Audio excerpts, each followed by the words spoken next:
Bonnie, you so inspired me at SIGGRAPH that you had a room transfixed with your life experience, with great graphics for it, but also such imaginative risk taking to build new things from scratch around the world. It was totally fascinating. So I'm extremely excited about having you on the show. Thank you. Thank you so much, Gigi. This is all my pleasure. Excellent. So, can you start us off and explain what you're doing now? And it is it all in Dancing Atoms? Is it beyond Dancing Atoms now? What are your adventures right now? So I am running a boutique studio in Los Angeles, and I'm focusing on telling stories, of course, mostly from India and Southeast Asia, to bring them to the rest of the world. So that's really my focus: is how do I transcend people? How do I transcend experiences that I've had or I know people have had in these parts of the world and bring animation content, preschool shows, feature films, games, but with a very strong voice, which is mine from India. And so you are living a multinational life. So even though you have your studios here in LA, we're catching you right now in India. Right. Where else is the footprint of your life right now? Oh my God. I would say Los Angeles and India are the two big footprints right now. But if I could put another one, that would be up in the Himalayas. Oh wow. Okay. Can you start us backwards? Let's trek backwards in life. And can you tell us about Vani when she was about 16? Was she a creator? Was she a filmmaker? Was she a storyteller? Was she patient? Was she adventurous? What was Vani at 16? I think she was fearless. I think she was untamed and fearless. I look back and say, oh my God, like I was so gutsy. Like I had no concept of fear. Like I was not scared of anything.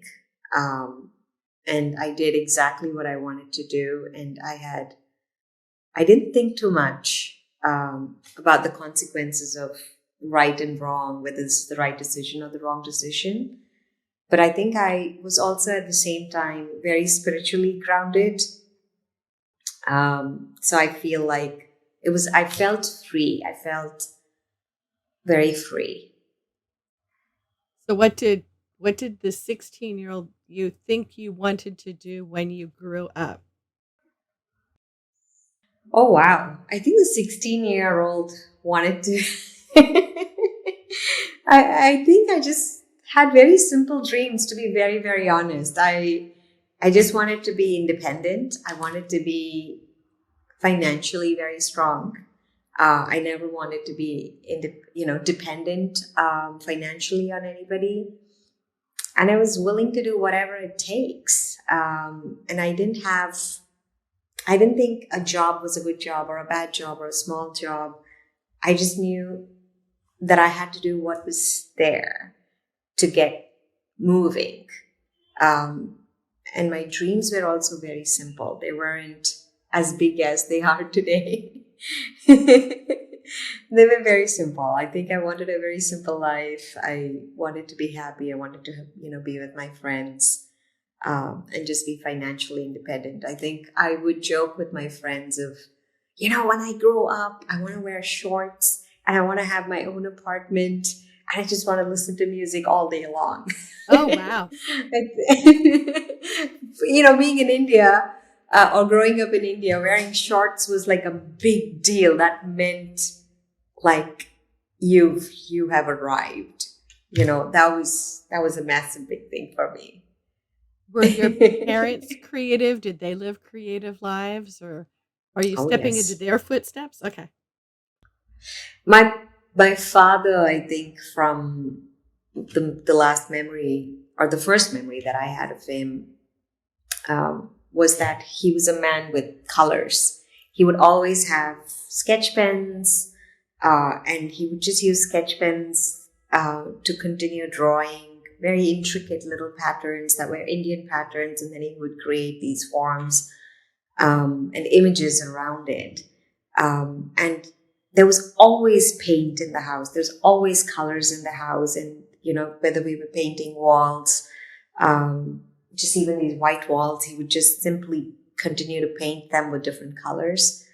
My mother loved, she still does a lot of painting, like flowers and patterns and stitching. And so it was filled with arts and hobbies all the time. So what did they expect you to do? I think, like every other parent in India, I think they wanted it. My mother, I would say, wanted me to live a very stable life. Like she would have very minimal expectations, like get your education, get married, and like you can be a school teacher and teach your kids when they come back home. So she had very, okay, this is going to be a trajectory in life. And my father was the wild card. Like, he dreamt for us about winning Oscars. He dreamt about us driving in multiple cars. And he dreamt about the unachievable. And my mother was always grounded. So I don't know where we ended up. I love the But they multiple wanted. cars piece. Why multiple cars? I don't know. I think he was just always fascinated. He had traveled around the world, and he would always be like, I can totally see you in that car and that car and that car. And I, till date, don't understand that fixation with cars because I'm not a car person. But for him, I think the car basically meant independence and freedom. Probably a little bit of luxury, but I thought it meant more freedom more than anything else. For me, it resonates because there's this great exercise. What would it be for you to feel wealthy and successful? And I grew up in a relatively poor family. And so the idea of having a second car was an indication of freedom and wealth. And so when I sat and did that Nice. exercise, we ended up just realizing I just need a junker in the front that I don't drive to feel wealthy as I was second car. And we actually did that. So having multiple cars totally, I grok that entire sentiment, but from my life experience. But so when it Right. came time as school teacher, Oscar, college, life, what were your first set of choices that you took to leave the household? Um, as much as my father was a big dreamer and wanted to do a lot of great big things, um, we were financially very, very strained. He didn't have enough money to send me and my brother to school. We couldn't afford college. So I think we came we came to understand life and at a very, very young age, probably too early, maybe for our own good. But the one thing that I saw was that my parents were borrowing money, to make things meet, to make ends meet. And that's something that I never wanted. I said, this is a big no.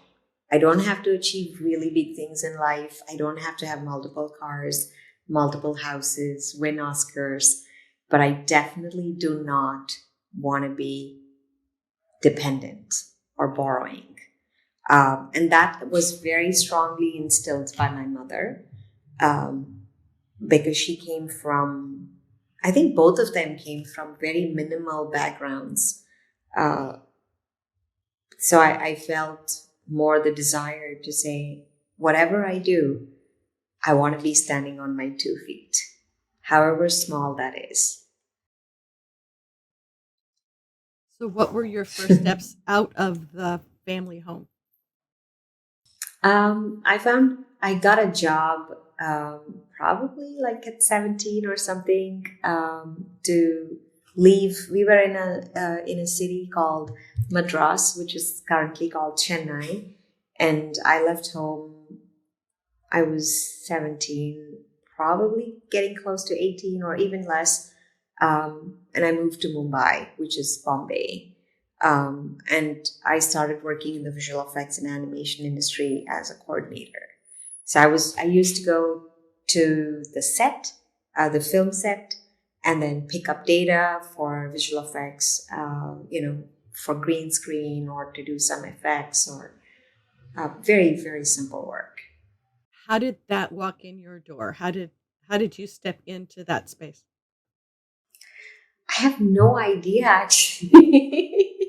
I think it was just more that I've always wanted to be a filmmaker and I was never given the opportunity to be in the direction team because it was so there were actually no women in that space in India at that time.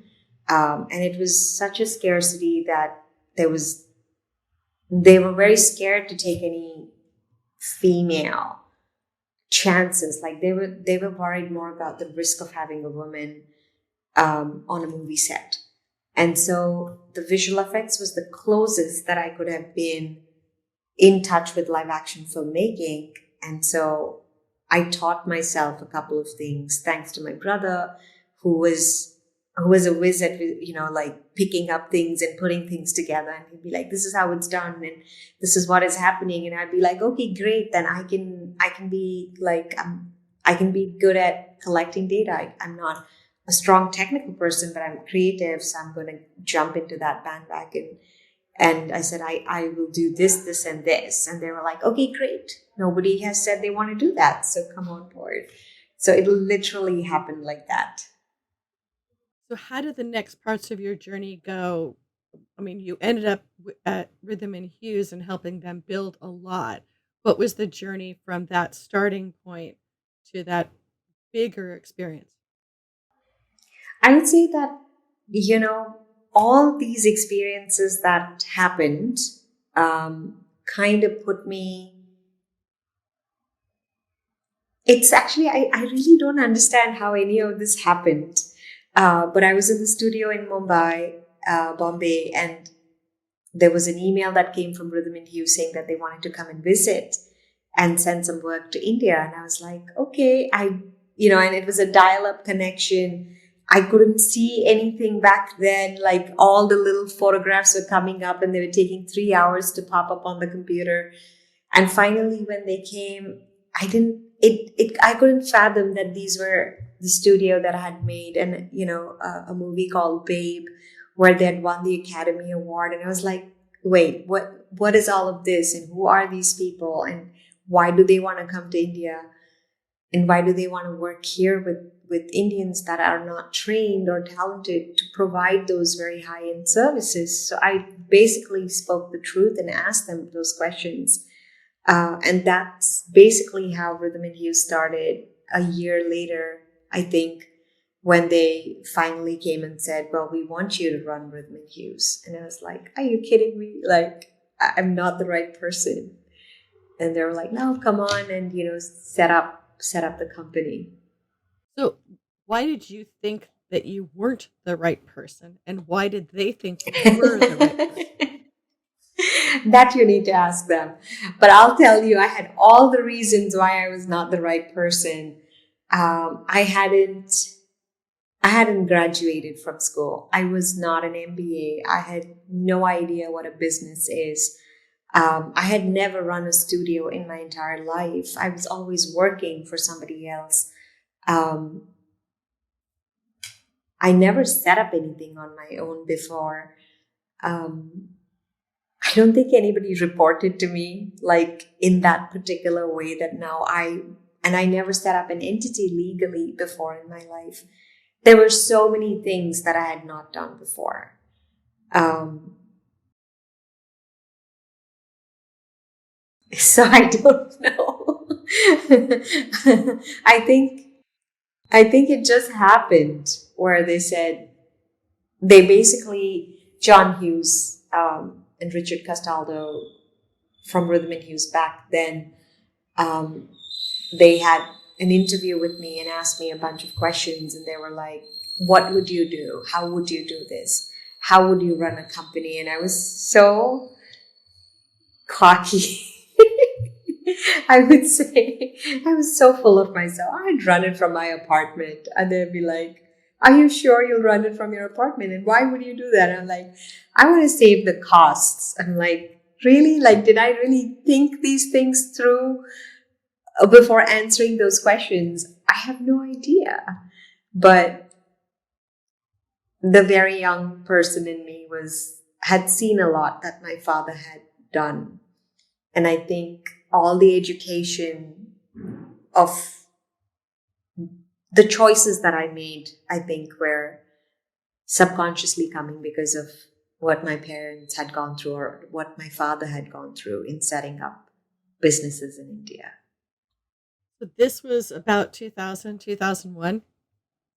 Right. So that was an Yes. era that was just after Napster, that there was disruption happening in various industries, but Right. still the early stages. And then you spent more than a decade then with Rhythm and Hues. What did you bring to that adventure? How much did it change you? And what was the whole, I mean, that in itself could be an hour-long conversation, but what's kind of the nexus of that experience for you? I think on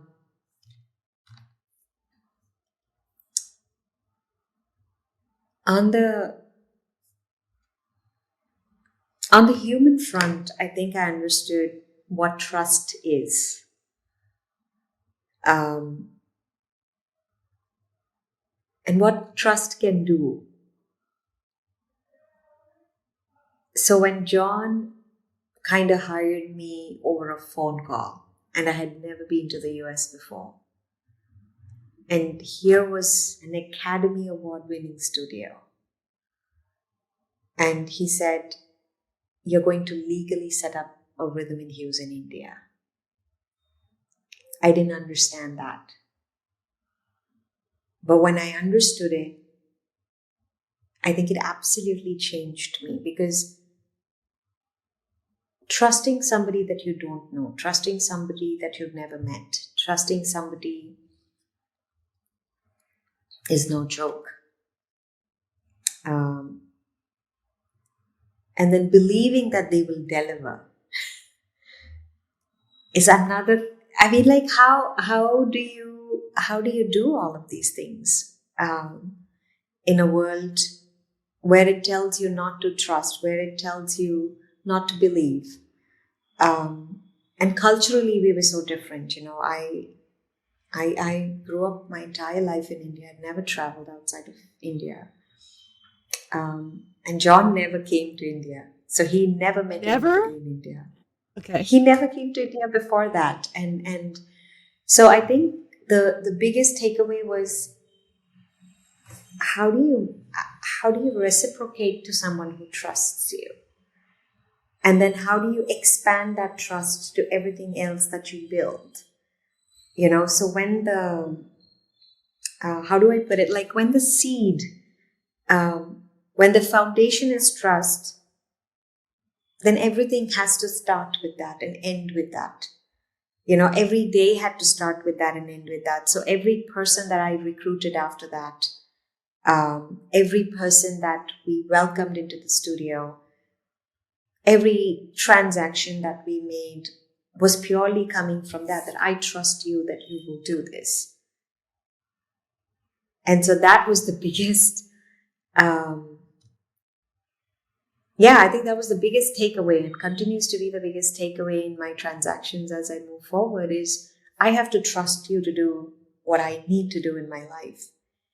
And that's the best that I can do, is trust you. And that's the beauty of it. Like, the magic that happened after that was unbelievable, because we started trusting our next set of people, and then the next set of people, and then everybody started trusting each other. And the energy that we shared at Rhythm and Hues India was just brilliant, was just so beautiful, that there was never any kind of politics, there was never any kind of backstabbing, there was no room for that. So we just loved doing our work, and we continue to do the best quality of work. And we partnered with our studios in the US. We worked so hard, and we ended up winning a couple of Oscars again. So for people who So don't know animation or why in the world animation would be working in India, can you talk about sort of the relationship and work patterns that were of that era? I think visual effects was very nascent, or it was very upcoming in India back then. Like we're talking, 2000 something, very early 2000. Um, there was a lot of passion, there was a lot of art, there was understanding, but there was no technology. And then if the technology was there, the technical expertise wasn't there because we hadn't delivered that many films. So to start something from scratch and to build everything from scratch was very, very, very hard. To educate people, to appreciate people, to value people. Those were the things that did not exist back then. People were so threatened if one person left the studio and went to the other studio because there was a lot of insecurity, and we took that out of our system. We said, it's okay. You should be here only if you're happy. If you're not happy, then you have the complete right to move outside and do whatever you like. And so those kind of conversations kind of built something very, very beautiful in India, I would say. There's also, though, a benefit of being halfway around the clock as well for fast turnaround Right? projects. So it wasn't that you guys worked by yourselves, but you were intertwined with fast moving projects that were based in the United States. Right. It was literally, I think we were the first studio in the entire world that did what we did, that it was not an outsourcing model. It was the same studio. We were one studio. We were just like in two different places. And then we became three, and then we became four, we became five eventually. So from India, we went to Malaysia. We started another studio in Malaysia, another studio in Taiwan. But we tried and maintained that same thread. Like it was like a pearl necklace, but all the pearls were strung to that invisible string. So we basically worked as one studio, and it was beautiful. Like the supervisors that were there in LA, how much they invested their time and energy and trust in the artists in India, and the same way, vice versa, that the artists in India, Malaysia, and Taiwan invested their time and energy in partnering. And it was a true partnership in so many beautiful ways. So, how did you transition from that experience to your next adventure was Oriental DreamWorks? I mean, so how did that close and how did the next open and how did that change for you? I think I'd spent about 13 some years in at Rhythm and Hues, and it was time for the next big step to happen. And so when DreamWorks had reached out many times to come and join them and to lead their studio in Bangalore, I was always like, no, I'm doing what I'm doing here. I don't think I should dilute my energy and jump places. I was very adamant about moving. But then they finally offered a position that I absolutely loved, which was to come and be a part of the leadership team in the visual development and storytelling. And I was like, oh my God, that's exactly what drives me, that motivates me. And they were very amazing. They were like, come to Glendale, come work out of here, go to Shanghai, work with the OW team, Oriental DreamWorks team, and then keep coming back to the DreamWorks office in LA. So I was hired to be in LA, and then eventually they said, go to Shanghai and help champion the Chinese talent there. And that was such a brilliant experience that I had because I'd already traveled like to Malaysia and worked there for about 5 or 6 years. I'd been in Taiwan for about 3 to 4 years, but China was a completely different, it was completely different because culturally they're so, I would say, they're so proud of what they do. And I never felt that with other countries as much as I felt that with China. And it was a very And the language was also another very big thing because they were very shy and they wouldn't speak in English. We always had a translator, so that was a challenge. But it was also amazing that they stuck to their roots, like they really felt like they could communicate and they could get others to listen to what they had to communicate at their terms. And I was like, there was such a big learning experience to say, you respect who you are culturally. You don't have to change. You just be who you are. And I love that. I love that about a lot of the things that I learned from there. The one thing I do have to say is, having worked with over 2,000 odd people in the visual effects, some of the top people in the visual effects and animation industry in the world, and traveled all these places, I believe that talent is universal. You know, um, it just takes a little bit of love. It just takes a little bit of trust, and the magic happens. And that is the learning that I have taken, and I continue to take every time I speak to someone, because I see the potential. I see the potential, and I'm amazed. Like, oh my God, like, how did this happen in 5 weeks? How did this happen in such a short time? So I'm always thrilled. So this was a step into Vani as storyteller and story curator. How did that then work its way into now Vani as independent voice, studio, creator? How did that journey continue? Um, my time at DreamWorks was amazing because I was so close to storyboard artists, and every day I was writing. Every day I was in this creative space, and it wouldn't stop. We were constantly generating ideas to pitch, to present, to listen. And my role as the person that was in charge of all these departments, I just couldn't stop thinking and writing. And my father had passed away.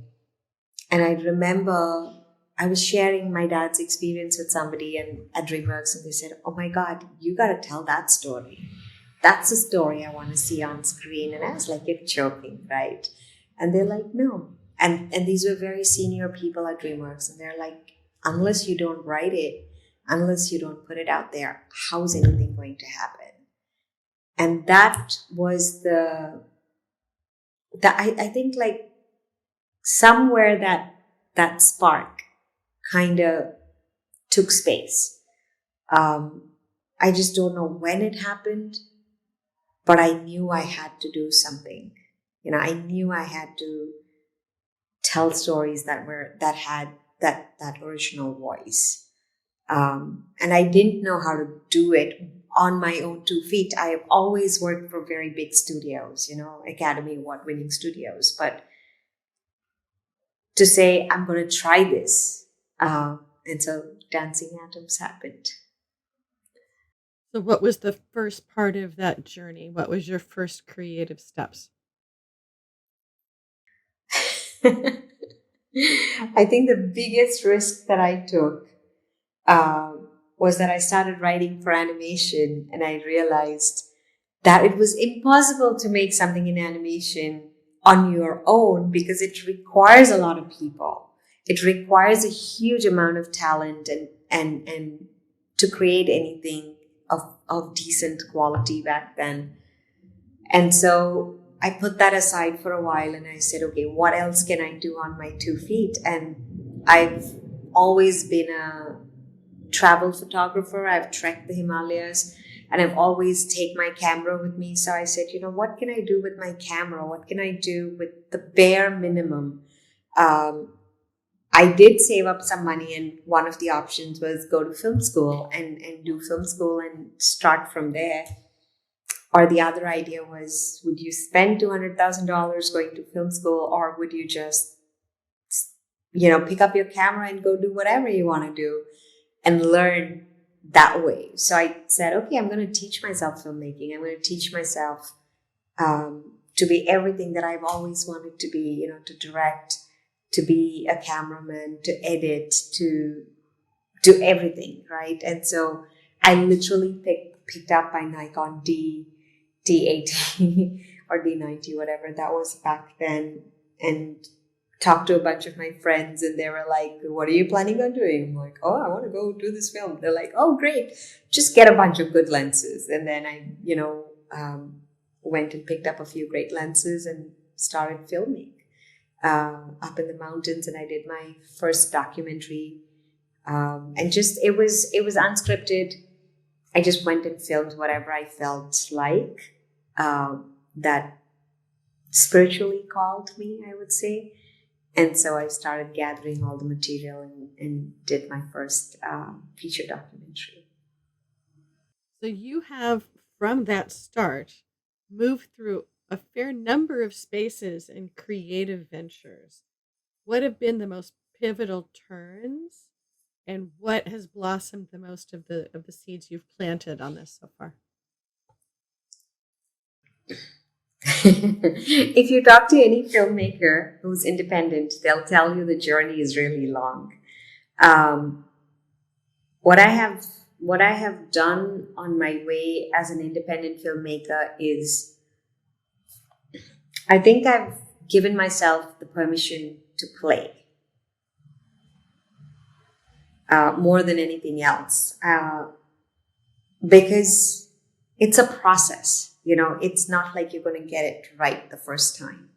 You keep playing with it, you keep experimenting, you fail, and then you cry a little bit and you wake up again, you get at it. And that's basically been the most amazing part of my journey. And then finding the few key people that trust me on my way. Again, because anything that you do in life, I think you're kind of relating to the other. And that's a very important fact that I use in my life, is who are the people that you can support on their journey, and who are the people that can support you on your journey, including the people that are the naysayers, because the naysayers are equally important, because they kind of are like the boosters that are pushing you faster to get there, because they're saying, no, you don't deserve this, or no, you can do this.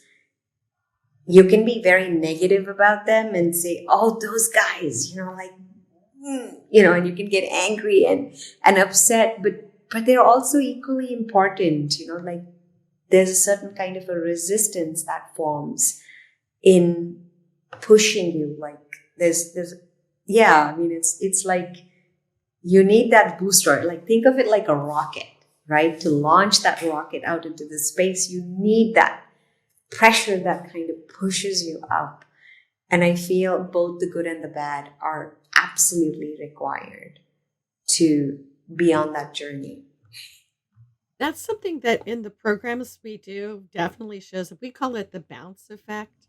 That, Mm, otherwise you would probably not change and improve. You just skim through the wall, and instead you bounce off the wall and you build either a different sense of direction with more speed, or you have to learn how to push through the wall. And either one right. makes you a better creative than if you just cruise through. But a lot of the time to reframe it, which you reframe lovely with that, right? Which it's not the curse you for standing in my way, but you've derived energy from that interaction or that situation, which is great. I mean, it wasn't like I believed in that in the beginning, but like as I kept seeing the pattern of my own mind, I was like, why am I getting so unhappy about this? You know? And I remember meeting a wonderful, wonderful lady in I forget her name, but she was at an art show and she said, you should put up your art here. And I was like, no, I don't think people like my art. And then she was like, well, there'll be 19 people that will not like your art, but there might be one person out of those 20 that like your art. And that's the chance you have to take. And so I was very scared. I was very vulnerable. I was very intimidated by naysayers. Um, but I think having that one tiny conversation with a complete stranger in Culver City absolutely changed the way that I looked at naysayers anymore, because I now count the number of people that are saying no to me, because I'm like, oh yeah, I'm going to get that one person to say yes to me.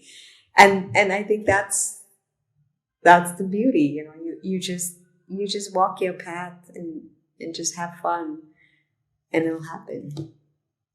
So, in your more recent adventures that you have stepped into Unreal and Epic and programs to help boost other storytellers, can you talk about this journey into the virtual spaces and how Hmm. that's let you be then a bigger solo creator?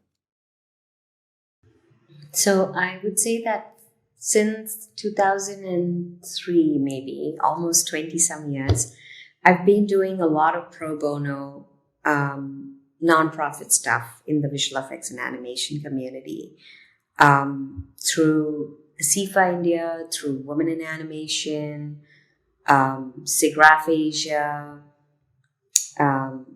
FMX, which is in Stuttgart, um, Sony Talent League. There's just a lot of amazing things that people are doing to build communities, to bring people together, to share and network and to create. So in that process, I've learned from a very, very young age that you alone cannot be the one person. The more you share, the more you give, the bigger you become. The bigger everybody becomes. And that's something that I've been very, very thankful for people to reach out to me and say, can you do this? Can you build this? So it was not just building Rhythm and Hues, but it was also building all these little things around Rhythm and Hues, creating opportunities for myself and people around me. So I realized that while I was struggling being in Los Angeles, pitching my animated feature films, my preschool shows, I just realized it just takes a lot of time for people to trust you, whether you can deliver these projects, whether you are the right person, you're a debut director, will you deliver this project? And they take their time to make those decisions because it's business at the end of the day. As much as it is passion, it's art, it's technology, it's also entertainment, and entertainment is about business. So while I was doing all of that, the conversations kind of started to say, why aren't there more women speaking up, in Southeast Asia? Why are they not visible? Because I know 30, 40, 50 of them. And so that kind of questioning with the right people, I would say, kind of led me to coining this program with Epic Games, called the Women Creators Program. I had gone through the Epic Games fellowship, thanks to a wonderful friend that I met 18 years ago. She was like, hey, I want you to join this Epic Games fellowship. And I was like, oh, okay, I'm not the right person again. I'm not a visual effects artist. You should find somebody to do this program. And she was like, no, you have to do it. You're a director, you're a filmmaker. We absolutely want you to take this program. And so after a lot of insistence, I was like, okay, I'll do this. And it was a game changer to use real-time technology to visualize an idea in 5 weeks. Absolutely changed my mind. It was like, what did I do? Of course, I put in about 14 to 16 hours during the 5-week program to deliver, but it was doable. The unattainable was attainable. Like, you needed a huge set of, you needed a big studio even to do the basic pre-visualization. You need so many artists to get there. But with the real-time game technology, it was like, oh my God, like this is so cool. This is so amazing. And so that experience, after completing my music video that I directed using the Epic Games real time engine, I started writing the Women Creators Program and really asked for that to become possible. And it took about, I would say, it took about 10 months for that program to get greenlit, and then we did that. And it was a game changer because I could see that happen to the other creators that we had handpicked that were all women. And we were like, they were loving it. They went through the same journey that I went through, which was doubt and imposter syndrome and not sure if they can deliver, not sure if they can do it. But with the right amount of nurturing and mentoring, they all created brilliant projects. So, what are you most excited about right now? I'm most excited about two of my projects that just got selected. One project has been picked up by a Canadian studio, which is a preschool show. I'm just hoping it finds home. Its legacy. It's something that my father and mother had written many, many, many years ago, almost 30 some years ago. And for me to see that happen, because I've rewritten it with a new set of eyes and ears for younger audiences all around the world. Um, it's about family, it's about dance, it's about bringing everybody together. So I'm really excited about that show with my new Canadian partners. And and then there's another feature film which is animated, which got selected into the co-production market in India, which is a big deal. It's about friendship. I just can't reveal a lot of the details about what the project is about, but I'm super, super excited that I'm looking for partners on that. Um, so, yeah. And I have a short film, which is an animated short film, which has also gotten a lot of interest in Los Angeles. I've got a couple of really amazing, talented people that have come on board that have been part of the Academy Awards, who've won the Academy Awards and stuff. So I'm really excited to partner with them and push that short film forward as well. We could So more spend directing. more directing. Fabulous stuff. So we could Right. talk probably on any of these projects for an hour or more. You've got such a rich experience base, but we're near the end of our episode. What Thank have we you. not talked about that you would love to make sure we talk about before we wrap up? Um, I think look to your right, look to your left, look all around and trust people around you. Give people opportunities, um, because whatever my journey is going to be my journey. But along with me are many others who are also on their journey. So I would always say, like, build that tribe, build that community, because it means a lot. When you have to do big projects, you really need that team. You really need those inspiring, talented people. I do. So I always feel like just create more opportunities for different people all around the world. So, who would you like to reach out to you, and how would you like them to reach out? You waved a magic wand. Who would you like to reach out to right now? I think people can go to my website, which is www.dancingatoms.com. They could also drop me an email. I'm on LinkedIn. You can connect with me on LinkedIn, and say, hey, I heard this and this is what I'd like to do, or, whatever that they want to say and reach out. But I'm basically really looking at producers to come on board to get my projects to the next level. Excellent. We'll Absolutely. put all your contact information in the show notes. And Thank we'll you. try to keep your adventures updated there as well because you've got so much going on. Vani, thank you so much for joining us. Really, really appreciate the Thank you, Gigi. conversation. Thank you so much for making this happen. It means a lot to me. It does. Thank you.